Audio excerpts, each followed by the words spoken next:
Entonces vamos a ver esta última parte, que creo que es la tercera parte de doctrina de bautismos, ¿cierto? Que creo que es sumamente importante y relevante. Ya vimos, ¿cierto?, que el primer bautismo que vimos mencionado en las Escrituras es el bautismo que podríamos decir que es el bautismo de salvación. Aunque a mí me gusta más mencionarlo como el bautismo del nuevo nacimiento. ¿Cierto? Que es el proceso de la salvación, como el Espíritu Santo, que es el agente bautizador, aplica la salvación de Jesucristo en el creyente, atribuyéndole, ¿cierto? Eh, ¿Cómo se llama? Efectuando de una manera práctica lo que hizo el Señor Jesucristo en el creyente. Como resultado, ¿cierto?, ocurre el nuevo nacimiento, la salvación, y esa persona, ¿cierto?, termina siendo injertada al cuerpo de Cristo, termina siendo un hijo de Dios. Eso es el nuevo nacimiento. Ocurre cuando hay una conversión genuina, ¿cierto?, una salvación genuina. No solamente por decir una frase. ¿Ya? Después nos encontramos, este bautismo de la salvación, ¿cierto?, que no es un nuevo bautismo, sino que la Biblia habla de la salvación como un bautismo, o del nuevo nacimiento como un bautismo. En su muerte, ¿cierto?, para resucitar juntamente con Él. Eso no ocurre en el bautismo en agua, ¿ya? No es el bautismo en el Espíritu Santo tampoco. Ya lo vimos con ejemplos bíblicos. Sino que es el nuevo nacimiento, que en algunos pasajes, Pablo sobre todo, hace referencia, y Pedro también, ¿cierto?, a el proceso de salvación como un bautismo, ¿cierto?, que nos salva para vida eterna. No es el bautismo en agua, sino es la aplicación de la resurrección del Señor Jesucristo sobre nuestras vidas. ¿Ya? Ahora, también vimos el bautismo en agua, ¿cierto?, instituido por el Señor Jesucristo. El bautismo en agua, ¿cierto?, tiene que ser mediado por un ministro de Dios, ¿cierto? Es para el creyente que ya está convertido, y es una señal, un testimonio, un mandamiento del Señor Jesucristo, donde yo doy testimonio que he nacido de nuevo, ¿ya? De lo que ya ha pasado en mi vida. Y vimos que hay algunos requisitos, ¿cierto?, que es el arrepentimiento y la fe en el Señor Jesucristo. También vimos, ¿cierto?, que quizás es uno de los más importantes, es el bautismo en el Espíritu Santo, que es para, obviamente, un creyente convertido y un creyente obediente, ¿cierto? Y la persona que bautiza es Jesucristo, como lo dice bien Juan, ¿cierto?, cuando dice de que viene tras mí uno que es más poderoso que yo, etcétera, etcétera. Él os bautizará con Espíritu Santo, ¿ya? Y también dice con Espíritu Santo y fuego. Y nos encontramos, ¿cierto?, con también, ¿cierto?, que el elemento en que somos bautizados es el Espíritu Santo, entendiendo la palabra bautismo no solamente que la persona es sumergida en el elemento, sino que, de ser posible, tomar el elemento, no un bautismo de aspersión, nada que ver con eso. Si fuese posible tomar el elemento y vertirlo completamente sobre la persona, de tal manera que quede todo empapado y sumergido, también aplica la palabra bautismo. Por eso muchas veces encontramos, ¿cierto?, esta palabra con que se hace referencia al bautismo en el Espíritu Santo, como que reciben el Espíritu Santo, como que el medio viene sobre ellos, ¿ya? También llamado en las Escrituras por el mismo Señor Jesucristo como la promesa del Padre. Porque antes de esta gracia, ¿cierto?, el Espíritu Santo se manifestaba, ¿cierto?, en ciertos creyentes cuando había que hacer algo en particular, en los profetas, en los jueces, etcétera, etcétera.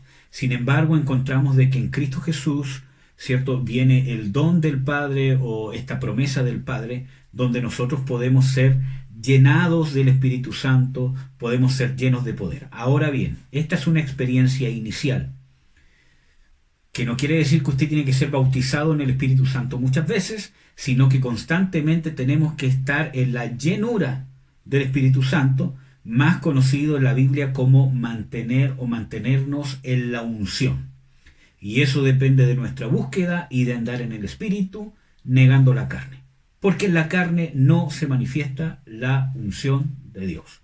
puedo haber recibido el bautismo en el Espíritu Santo vive dentro de mí, el Espíritu Santo me invistió con poder, pero si yo ando en la carne, aunque esté en mi espíritu, no se puede manifestar en la carne. Jesucristo lo dice claramente, el Espíritu Espíritu es y la carne carne es.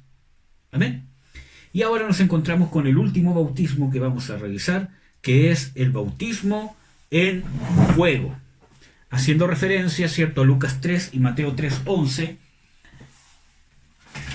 el testimonio que da Juan el Bautista cuando nos muestra de que el que viene tras mí, ¿cierto?, él os bautizará con Espíritu Santo y fuego. Esa palabra ahí nos muestra claramente de que está hablando de otro bautismo. No es el mismo bautismo del Espíritu Santo, o en el Espíritu Santo, perdón, sino que los bautizará en Espíritu Santo y también los bautizará en fuego. Muchas veces se ha creído de que el bautismo en fuego es un sinónimo del bautismo en el Espíritu Santo. Sin embargo, el contexto o el panorama bíblico nos muestra en realidad de que son dos cosas diferentes, ¿ya? Entonces, vamos a ver qué significa. Para poder entender, tenemos que examinar qué significa fuego según la Biblia. Porque muchas veces creemos e incluso cantamos, Señor, llénanos con tu fuego, manda tu fuego, Señor, y pensamos que el fuego es una sensación, es una euforia, es danzar, salir hablando en lengua, sentir un calor, ¿cierto? Como que prende la congregación, como que aviva el fuego. Sin embargo, la Biblia, vamos a ver, que nos muestra de qué es el fuego, ¿ya? Por ejemplo, en Génesis 18 y Génesis 19 nos encontramos con una referencia al fuego, ¿cierto?, con referencia a Sodoma y Gomorra, ¿cierto? Voy a verificar, pero Sodoma y Gomorra. Y nos encontramos de que en este caso el fuego, cuando cayó fuego del cielo, era señal de juicio, y juicio condenatorio en contra del pecado. ¿Ya? Entonces nos encontramos de que según la Biblia, ya en Génesis, nos encontramos que fuego es símbolo de juicio. En este caso, vamos a ver 2 de Pedro 2:6. Ahora, para poder entender esto, tenemos que entender, por ejemplo, en el caso de Sodoma y Gomorra, este fuego, ¿cierto?, ¿para quién iba dirigido? Obviamente iba dirigido para gente impía, ¿cierto? Testimonio que da el mismo Dios cuando habla con Abraham, y testimonio que se habla en las otras escrituras también. Por lo tanto, este es un juicio, el fuego es un juicio, ¿cierto?, para los inconversos, para los crédulos, o sea, incrédulos, para un juicio condenatorio, para los incrédulos, ¿ya?, para los que no se quieren arrepentir. Ese es el ejemplo que estamos viendo en Génesis. Vamos a ver 2 de Pedro 2:6. Dice, y si condenó por destrucción las ciudades de Sodoma y de Gomorra, tornándolas en cenizas y poniéndolas por ejemplo a los que habían de vivir sin temor y reverencia de Dios. ¿Para quiénes es? Para los que viven sin temor ni reverencia de Dios. ¿Ya? Vamos a ver Apocalipsis 20:11, que hace la misma cita, ¿cierto? Dice, perdón, este es como el último fuego, miren, vamos a ver. Y vi un gran trono blanco y el que estaba sentado, perdón, el 10, dice, y el diablo que los engañaba fue lanzado en el lago de fuego y azufre, donde está la bestia y el falso profeta, y serán atormentados día y noche para siempre jamás. Vamos a ver el versículo 9, el versículo anterior. Y subieron sobre la anchura de la tierra y circundaron el campo de los santos y la ciudad amada. Y de Dios descendió fuego del cielo y los devoró. Vemos aquí abiertas referencias tanto en el lago de fuego y azufre, como también, por ejemplo, en esta última batalla, ¿cierto? Vemos de que realmente el fuego es sinónimo de juicio condenatorio en contra de los impíos. Amén. Entonces, ese es el primer significado que podemos encontrar de la palabra fuego para poder entender a qué se refiere el bautismo en fuego, del cual dice Dios que nos va a bautizar con Espíritu Santo y fuego. ¿Ya? Vamos a ver las otras referencias bíblicas. Apocalipsis 3:15. Apocalipsis 3:15. Dice: yo conozco tus obras, que ni eres frío ni caliente. Ojalá fuese frío o caliente. Hasta el 18. Mas porque eres tibio y no frío ni caliente, te vomitaré de mi boca. Porque tú dices, yo soy rico y estoy enriquecido, y no tengo necesidad de ninguna cosa, y no conoces que tú eres un cuitado, y miserable, y pobre, y ciego, y desnudo.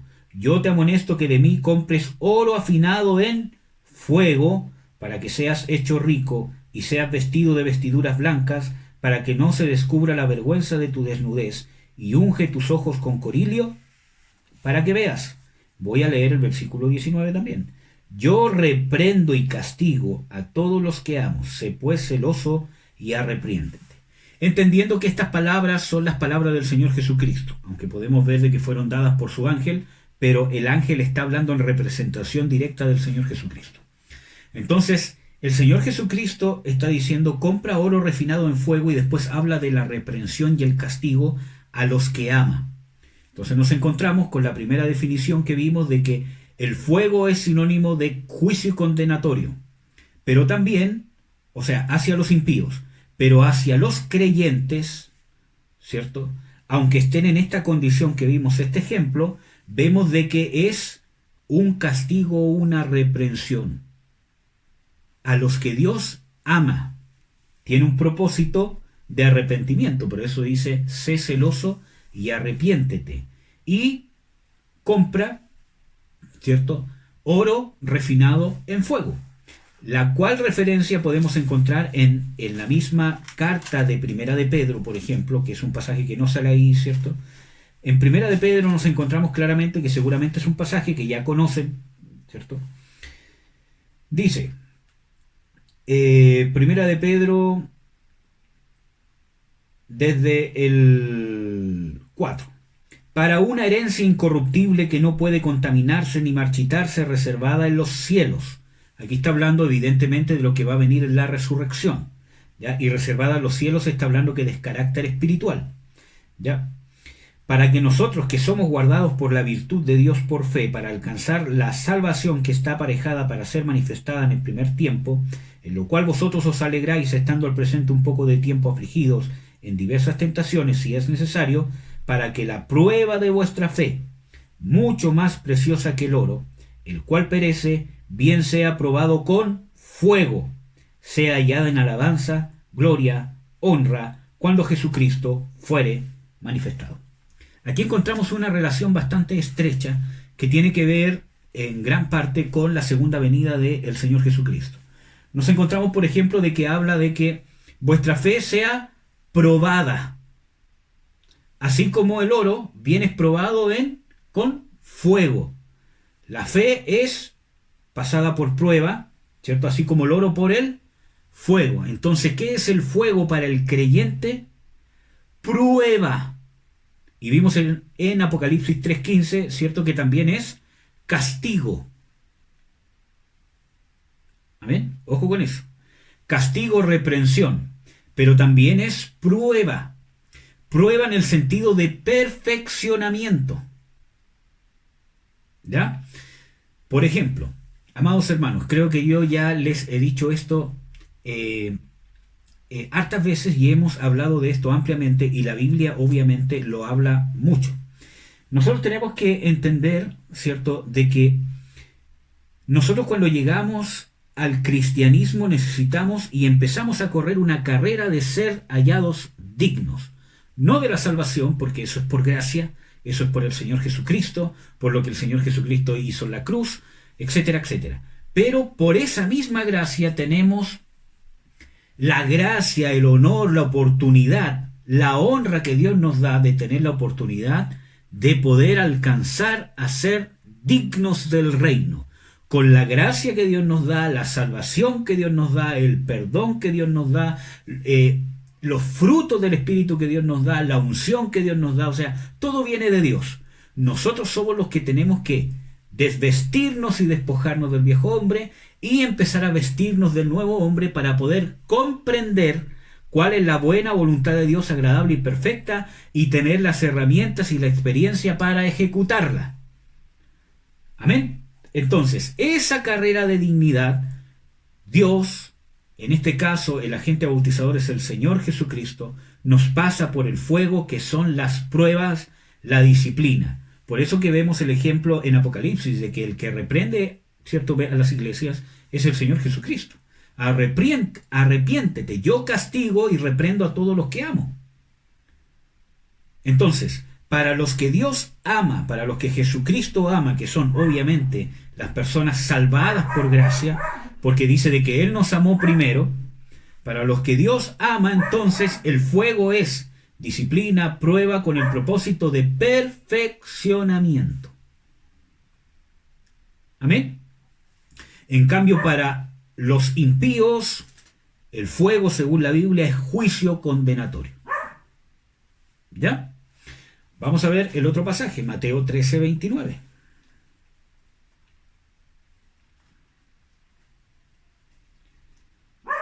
Mateo 13:29.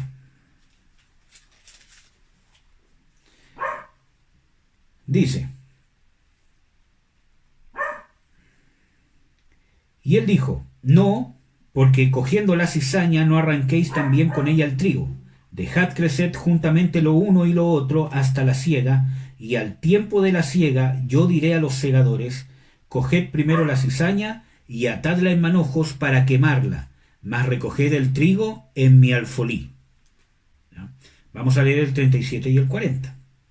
Y respondiendo él les dijo, el que siembra la buena simiente o la buena semilla es el Hijo del Hombre, y el campo es el mundo, y la buena simiente son los hijos del reino, y la cizaña son los hijos del malo. Y el enemigo que sembró es el diablo, y la siega es el fin del mundo, y los segadores son los ángeles. De manera que como es cogida la cizaña y quemada al fuego, así será en el fin del siglo. Entonces, tenemos tres escenarios para esta palabra fuego. Tenemos para los impíos, que es condenación. Para el verdadero creyente es prueba, corrección y disciplina. Para los que Jesucristo ama, para los que Dios está perfeccionando para poder hacerlos participantes, como dice Pedro, ¿cierto?, de esta promesa o de lo que tenemos aparejado en los cielos. Entendiendo cielos no como un lugar físico, sino que la herencia que hemos recibido con Jesucristo, pese a que la hemos recibido en el Espíritu, hay muchas acciones de esta herencia que no podemos vivir, ¿cómo podríamos decirlo?, en su totalidad por causa de que todavía estamos en este cuerpo carnal. Por eso que también se habla de la herencia haciendo referencia a la resurrección. Porque hemos recibido una herencia, somos coherederos con Cristo Jesús, el reino de Dios está en nuestro espíritu para ser manifestado, pero no es que el reino de Dios esté limitado, pero hay ciertas cosas, como por ejemplo la redención del cuerpo, que no podemos gozar aquí hasta el momento de la resurrección. Por ende, la plenitud de la herencia se va a manifestar en el día del Señor Jesucristo. Por lo tanto, Dios en su gracia nos pasa por el fuego. Jesucristo, que es el agente bautizador o el que bautiza, nos sumerge en la prueba, en el fuego, ya sea reprensión, corrección, ¿cierto?, disciplina, una purificación o pruebas para madurarnos, hacernos crecer, desarrollarnos más, ¿cierto? Quizás no necesariamente una disciplina o una corrección, pero sí nos pasa por una prueba para hacernos crecer y llevarnos más allá. ¿Ya? Entonces, tenemos este ejemplo. Y tenemos el último ejemplo de Mateo 13, donde el Señor Jesucristo habla, ¿cierto?, de el trigo y la cizaña, donde la cizaña son los falsos creyentes. No es solamente el pueblo impío, como ya lo vimos, ¿cierto? Sino que son los falsos creyentes, como también vimos en parte en Apocalipsis, ¿cierto? Donde habla de los tibios, ¿cierto? Pero aquí está hablando de falsos creyentes, los cuales fueron sembrados por el diablo, ¿ya? Falsos creyentes infiltrados en la iglesia, para ellos también el fuego es juicio que se va a manifestar en el día del Señor Jesucristo. Amén. Entonces, el bautismo en fuego no es el bautismo en el Espíritu Santo, no es sentir un fuego que nos avive, que nos haga otra vez sentir el amor de Dios. El bautismo en fuego es ser sumergido en las pruebas. Como les he dicho en los otros ejemplos, no se imagine que hay un lago de fuego y que Jesús literalmente lo toma y lo mete en algo como fuego y que usted siente un calor, ¿ya? Sino que cuando hablamos de esta referencia a que van a ser bautizados, está hablando de que van a ser sumergidos en pruebas. En la práctica es que Jesús va a permitir ciertas pruebas, va a permitir ciertas cosas, o muchas veces va a enviar ciertas cosas como disciplina, como castigo, como corrección, con el propósito de llevarnos a la madurez y a la perfección, no como un propósito condenatorio. Miren, hay un ejemplo cuando Pablo habla de la mala administración de la Santa Cena, por ejemplo, en la iglesia de Corinto, ¿cierto? Él habla y dice, por no discernir el cuerpo del Señor, que en realidad no está hablando necesariamente de discernir qué es el pan en sí mismo, sino que Pablo lo que está viendo es que, por ejemplo, ¿de qué les sirve hacer una santa cena donde se están reuniendo en nombre del Señor Jesucristo, conmemorando su muerte hasta que Él venga, si no se comportan como iglesia, si no disciernen el cuerpo de Cristo, que son cada uno de los creyentes? ¿Por qué? Porque uno llegaba antes, había competencia, que yo traigo más, que yo traigo menos, se emborrachaban. Entonces había un descriterio, ¿cierto? Un daño al cuerpo de Cristo, no necesariamente al pedazo de pan, sino al hermano. Porque el hermano es cuerpo de Cristo, yo soy cuerpo de Cristo, él es cuerpo de Cristo. Entonces, si no hay unidad, si no hay perdón, no hay reconciliación, no hay amor al prójimo, no hay humildad, ¿cierto? ¿De qué me sirve hacer esto pasa a ser solo un rito y en vez de traerme beneficio me va a traer condenación? No por el rito mismo, ¿cierto? Que lo hiciste bien o mal, sino porque estás pecando contra el cuerpo de Cristo, porque no discerniste que tu hermano, tu hermana es el cuerpo de Cristo y que para que ustedes pudieran estar unidos, o nosotros pudiéramos estar unidos haciendo esto, se partió el cuerpo de Jesús en la cruz. Podríamos decir incluso hasta literalmente. Entonces, cuando yo menosprecio al hermano, menosprecio a Cristo. Pablo habla de eso. Dice de que cuando nosotros no tenemos conciencia o no nos preocupamos de la conciencia de mi hermano cristiano y por causa de mi supuesta madurez, ¿cierto? Yo hago pecar a mi hermano en lo que como o en lo que no como, contra el Señor pecáis. Entonces, la ofensa contra el hermano, la amargura contra el hermano, el menosprecio contra el hermano, los prejuicios contra el hermano, es pecar contra el Señor Jesucristo, porque estoy pecando contra su cuerpo.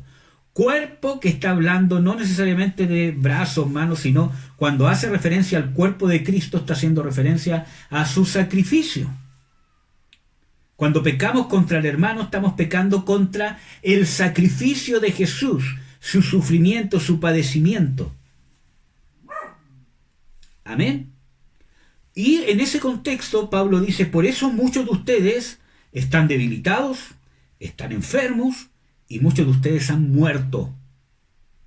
Y Pablo dice una frase importante, porque dice de que Dios hace esto, dando a entender que es una disciplina de Dios, ¿cierto? O un juicio de Dios, para que no seáis condenados con el mundo. Entonces tenemos que entender de que hay un juicio, ¿cierto?, de arrepentimiento sobre la iglesia, manifestado por el amor de Dios. Se los voy a buscar para que lo podamos ver entre todos.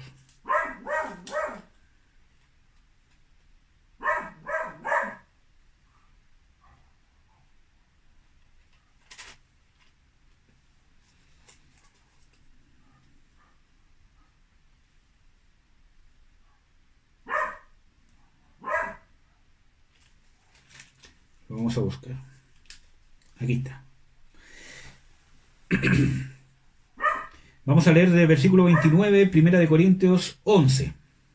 Dice: porque el que come y bebe indignamente, juicio come y bebe para sí, no discerniendo el cuerpo del Señor, que ya les expliqué, ¿cierto? Por lo cual hay muchos enfermos y debilitados entre vosotros, y muchos duermen o han muerto. Que si nos examinásemos a nosotros mismos, cierto, no seríamos juzgados. Entonces, está hablando de un juicio que ya estaba en la iglesia, ¿cierto?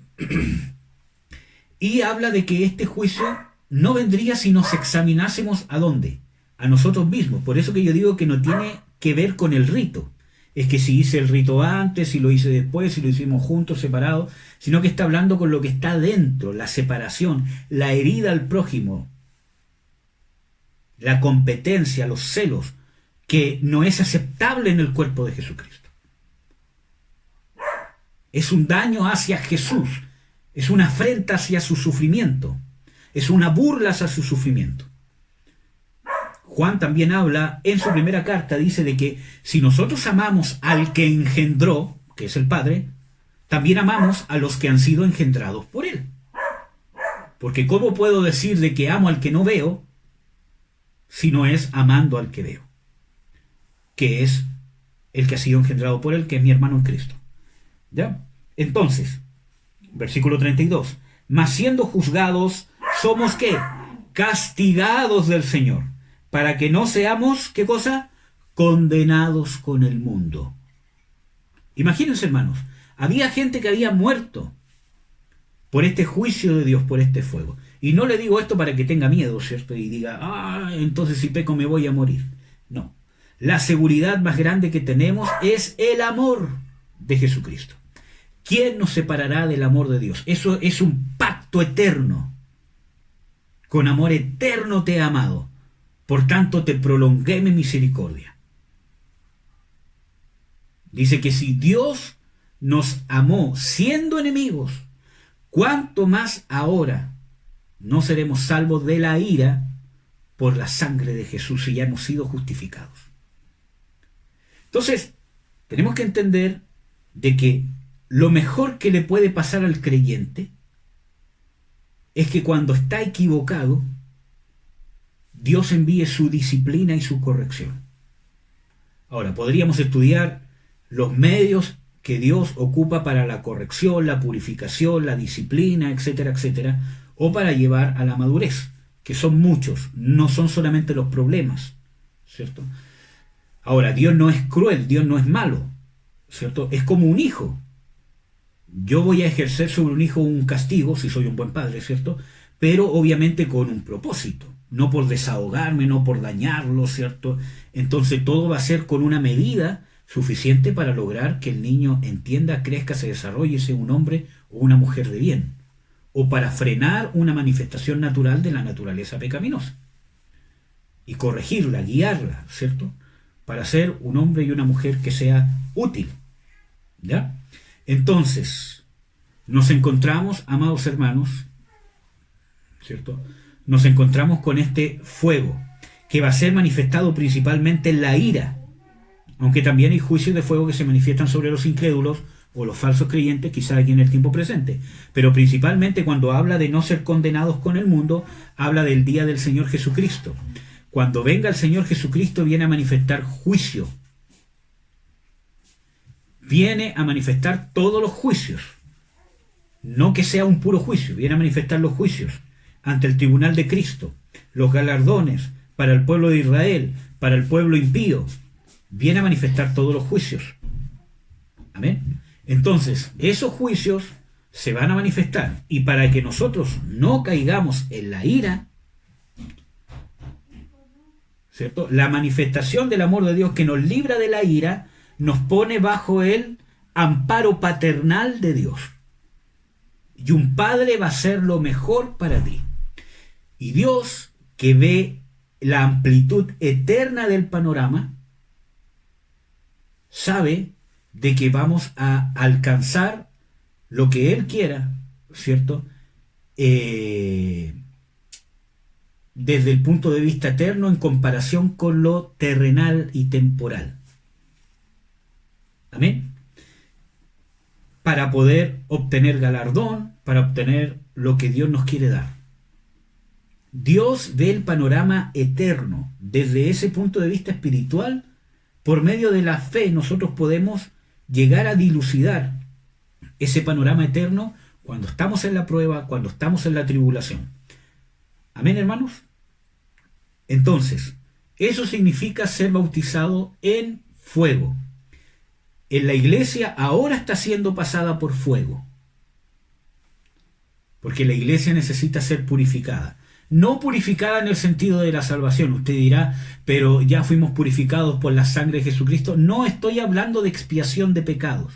Eso ya fue hecho por la sangre de Jesucristo y fuimos hechos perfectos para siempre. Estamos hablando de un perfeccionamiento. ¿Cómo?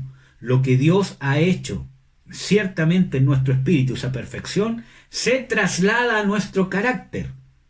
Porque, hermanos, nosotros cuando resucitemos, lo que usted haya sido formado aquí, el carácter que haya sido formado aquí, va a ser el que va a resucitar. No va a resucitar su carne, pero va a quedar su carácter, su prueba. Eso queda. Eso es lo que va a gobernar juntamente con Cristo. No es otro yo. Soy yo el que voy a resucitar. Entonces, yo necesito ser fiel, tener un carácter, etcétera, etcétera. Entonces, para eso es el fuego, amados hermanos. Y es necesario, como dice Pablo, por ejemplo, cuando dice de que es necesario que por muchas tribulaciones entremos al reino de Dios. Y Pablo le está hablando a líderes de la iglesia. Entonces, cuando dice entrar al reino de Dios, no está hablando de salvación. Amén, porque todos eran salvos, eran líderes de la iglesia, ancianos, probablemente pastores, etcétera, etcétera.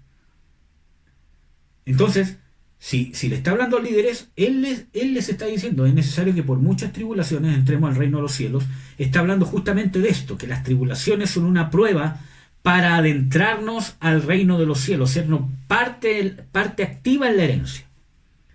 Aquí, mientras vivimos, y de manera culminar, ¿cierto? O culminante en la resurrección. Porque para resucitar en la segunda venida del Señor Jesucristo tenemos que ser dignos.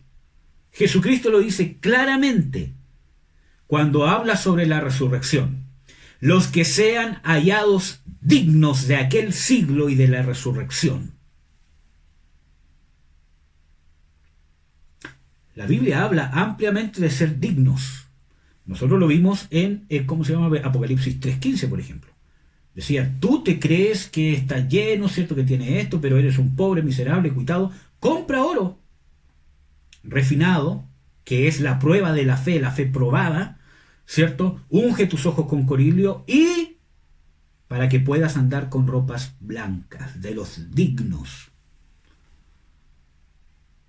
La salvación no la vamos a perder, pero la oportunidad de resucitar en la segunda venida del Señor Jesucristo, si no somos dignos, sí. Y para eso es el fuego. Amén, amados. Para llevarnos a la madurez y a la perfección. Ahora, bueno, este es un tema muy amplio, hermanos, pero quiero hacerlo lo más resumido posible. Déjenme ver la hora. Sí. Hermanos, creo que es importante tener claro esto porque muchas veces se ha perdido el enfoque. Y creo que esta es una de las cosas que más habla la Escritura, que más habla Pablo, que más exhorta, ¿cierto?, a la iglesia de mantenerse firme. Por ejemplo, nos encontramos, ¿cierto?, en el libro de Hechos, ¿cierto?, que cuando el Evangelio es empezado a predicar, no necesariamente, ¿cierto?, a los judíos, ¿cierto?, es enviado Bernabé, por ejemplo. Y Bernabé se encuentra, y como era un varón lleno del Espíritu Santo, dice que se gozó de ver la gracia de Dios y exhortaba a los creyentes a mantenerse firmes y fieles y obedientes al Señor. Entonces, vemos de que mantenernos fieles ante ¿qué? Ante la tentación, ante la tribulación, ante las pruebas, y saber de que Dios nos corrige. Hebreos también lo dice, hermanos. Por ejemplo, dice, no menosprecies el castigo del Señor, citando pasajes de el Antiguo Testamento, porque así Dios nos castiga como un hijo a quien quiere. Y la Biblia habla de que el padre que detiene el castigo a su hijo cuando debe ser castigado, lo aborrece. Es un falso amor. Es un daño que le estoy haciendo.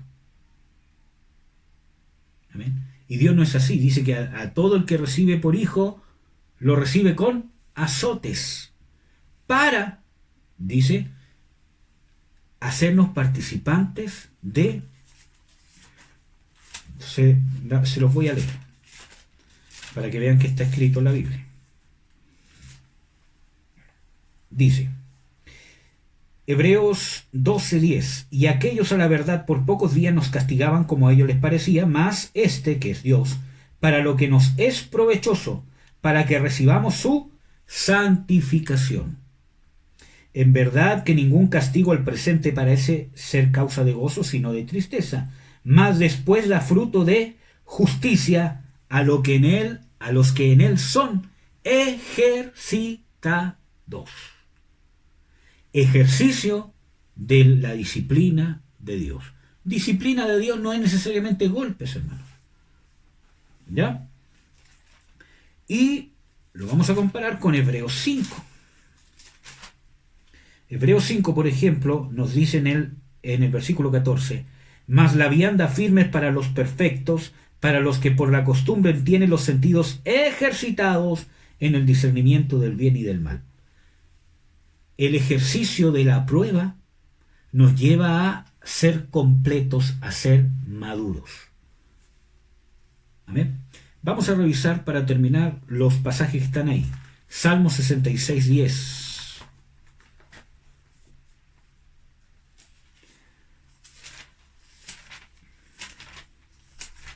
Salmo 66:10. Dice, porque tú nos probaste, oh Dios, nos ensayaste como se afina la plata. Dice, nos metiste en la red, pusiste apretura en nuestros lomos, hombres hiciste subir sobre nuestra cabeza, entramos en fuego y en aguas, y nos sacaste a hartura. Entonces, ¿qué está hablando aquí? Bueno, está haciendo referencia al pueblo de Israel, ¿cierto? Está hablando de que tuvieron pruebas, nos probaste, y lo compara con el fuego y también con el agua, ¿cierto? Y dice, hiciste subir sobre nuestra cabeza hombres. Entonces, hermanos, no hay ninguna coincidencia en su vida. Incluso cuando una persona tiene cierto grado de autoridad de enseñorearse sobre usted, para traerle problemas, todo es una prueba, un fuego para perfeccionarlo. Y en eso necesitamos ser ejercitados, porque eso produce paciencia, como dice Pablo, ¿cierto? La prueba produce paciencia, pero la paciencia tenga su obra completa, etcétera, etcétera. Amén. Es necesario que pasemos por muchas tribulaciones para entrar al reino de los cielos y ser dignos, como vimos en Hebreos 12, para ser participantes de su santificación, dar fruto apacible de justicia, la verdadera justicia del reino se manifieste sobre nosotros, para ser papá, para ser esposo, esposa, en el caso de las hermanas, ¿cierto? Para ser hijo, para servir, para relacionarme con el mundo, ¿cierto? Necesito la justicia del reino, pero esa no la logro por revelaciones místicas. La logro por el ejercicio de la prueba. Amén. Vamos a ver. Y después dice, y nos sacaste a hartura. El resultado de la bendición. Incluso eso se puede aplicar en ciertas bendiciones que nosotros recibimos. Ahora, antes de pasar al otro tema, vamos a ir a 1 de Pedro 5:8. Bueno, es un pasaje que ya vimos. Malaquías 3, del 2 al 3.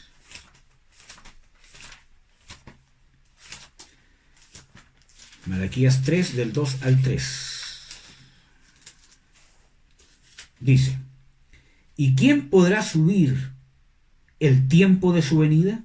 O sea, ¿quién podrá sufrir el tiempo de su venida? ¿O quién podrá estar cuando Él se mostrará? Porque Él es como fuego purificador y como jabón de lavadores, y se sentará para afinar y limpiar la plata, porque limpiará a los hijos de Leví, los afinará como el oro y como la plata, y ofrecerán a Jehová ofrenda con justicia. Aquí está haciendo una referencia también escatológica, ¿cierto?, a la gran tribulación que principalmente va a recibir el pueblo de Israel. ¿Ya? Pero está haciendo referencia al fuego, que es parte del juicio. Amén. Ahora bien, tenemos que entender, ¿cierto?, de que el fuego es prueba. Ahora, el último punto que quiero tocar. Ojo, que cuando hablamos de este bautismo en fuego, es un bautismo por causa de nuestra inmadurez, por causa de que necesitamos desarrollarnos. A veces es por nuestros errores, porque yo estoy pecando y Dios me quiere llevar al arrepentimiento. Si yo permanezco en el pecado, Dios va a hacer todo lo necesario para corregirme. Vimos ejemplos, ¿cierto?, en la iglesia de Corinto de que muchos dice que muchos están debilitados, enfermos y algunos duermen por juicio de Dios. ¿Ya? Porque Dios no va a permitir que nos condenemos en la ira, porque su amor nos libra de la ira. Eso lo hizo Él, y es una gracia. ¿Ya? Y eso es parte de su amor. Ahora, el fuego, la prueba, no necesariamente es por un pecado en sí mismo, también por algo que yo estoy haciendo abiertamente en contra de Dios, sino es por formación, cosas que quizás necesito hacer mejor, necesito desarrollarme, necesito crecer, necesito subir, entre comillas digo, de nivel de madurez, ¿cierto? Aunque no me gusta hablar de un nivel, ¿cierto? Pero poder desarrollarme y cosas que necesito trabajar. Por ejemplo, yo creo que tengo mucha paciencia, pero al pasar por la prueba Dios me dice que no tengo paciencia. Creo que tengo mucho amor, pero Dios me pasa por una prueba más fuerte y me doy cuenta que mi amor no es tan profundo como yo pensaba, o mi capacidad de perdonar, ¿cierto? O mi fidelidad a Dios, mi fe. Dios me pasa por una prueba mayor y me doy cuenta que mi fe no era tan sólida como yo pensé que era. Un ejemplo, aunque es exagerado, es Job. Varón perfecto, no hay nadie como él ante Dios, él estaba seguro, y cuando pasó la prueba, ¿cierto?, se justificó delante de Dios y se dio cuenta que su justicia no era tan justa como él pensaba. Por eso dice, me arrepiento. Hablaba lo que no entendía. Amén. Ahora, no confunda esto con padecer de una forma vicaria para beneficio de otros, porque eso es otro bautismo, que es opcional y es solamente para los que Dios designe como dignos. Pero estos bautismos, el bautismo en fuego, es obligatorio y todo creyente es pasado por fuego. Ahora, ¿cómo resulta? O el resultado que voy a tener va a depender de cómo yo respondo a la disciplina, a la corrección. Un ejemplo. Yo tengo un hijo, puedo tener dos hijos, uno más dócil y otro menos dócil que el otro. El que es más dócil, por ejemplo, quizás solamente con alzar un poco la voz, o repetir 2 o 3 veces algo, o decirle, te dije, o cuidado que te va a pasar esto. ¿cierto? Basta. Pero quizás con el otro hijo es un poco más rebelde, tengo que aplicar otro tipo de castigo porque no basta con hablarle, no basta con decirle, no comprende, tengo que aplicar otro tipo de disciplina. Entonces, hermanos, una persona sabia es la persona que no necesita, ¿cierto?, que que se le dé una disciplina más dura para entender. Hay un proverbio que dice, castiga al necio y el sabio entenderá.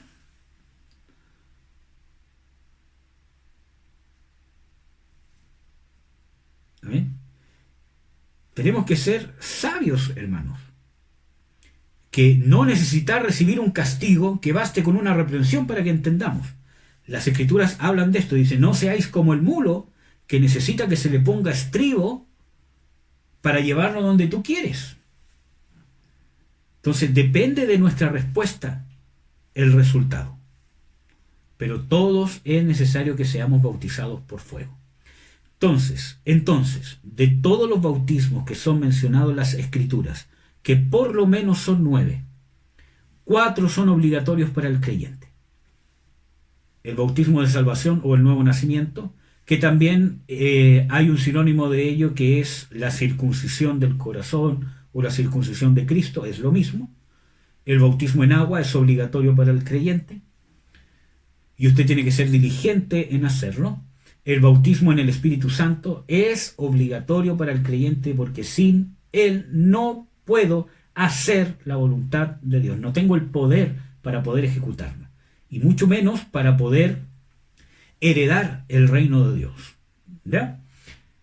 El bautismo en fuego, la prueba, la tribulación, la disciplina o la prueba para ejercitar mis sentidos para ser participante de su santificación, que no necesariamente es un castigo por un pecado, aunque puede ser. También, cierto, es algo que nos va a llevar a crecer, a madurar. ¿Ya? Por ejemplo, con mi hijo que tiene 3 años, hay muchas cosas que yo no le puedo exigir porque tiene 3 años. Pero cuando tenga 12, 13, 14, 15, hay cosas que es mi deber exigirle que tiene que hacer. Como por ejemplo, bañarse, lavarse los dientes, hacer su cama. Entonces, lo tengo que ir llevando a un nuevo nivel de madurez. ¿Amén? Un ejemplo práctico para que se entienda. Esos son los bautismos que yo necesito que por lo menos ahora usted entienda, a los cuales necesita usted sumergirse. ¿Amén, amados? ¿Alguna duda que tengan hasta acá?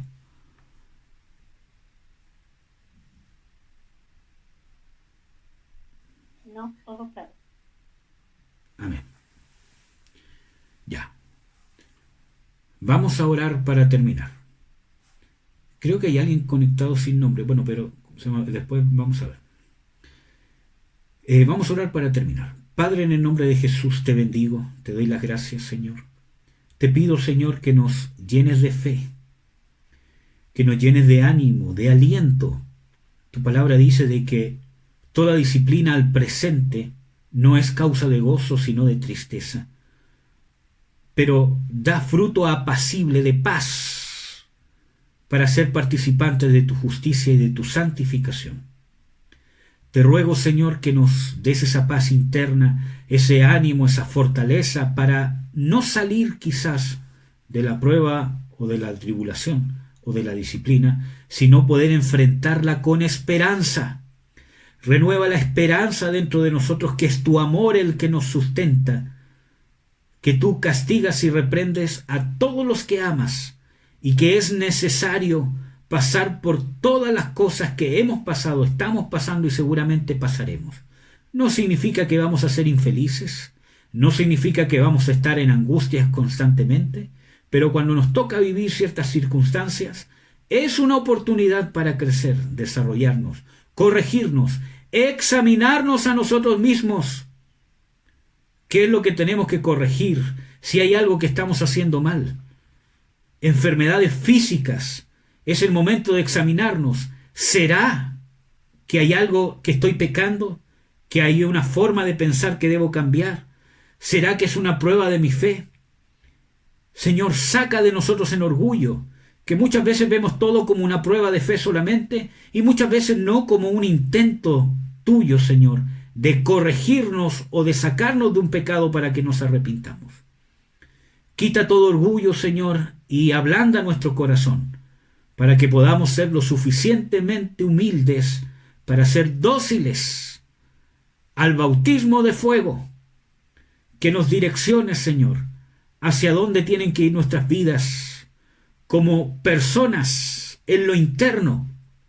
Danos la capacidad y la sabiduría para examinarnos a nosotros mismos, Señor, para que podamos tener la sabiduría suficiente, la humildad, la fortaleza, ser aguerridos en examinarnos a nosotros mismos, ser valientes de despojarnos del orgullo y de estar dispuestos a ser corregidos, a ser cambiados por ti, Señor, por las circunstancias que nos toque vivir. Aunque sea por causa de nuestros errores, todo, tú lo puedes transformar y lo transformas en una bendición para crecer, arrepentirnos, desarrollarnos, humillarnos, cambiarnos, perfeccionarnos, santificarnos, Señor.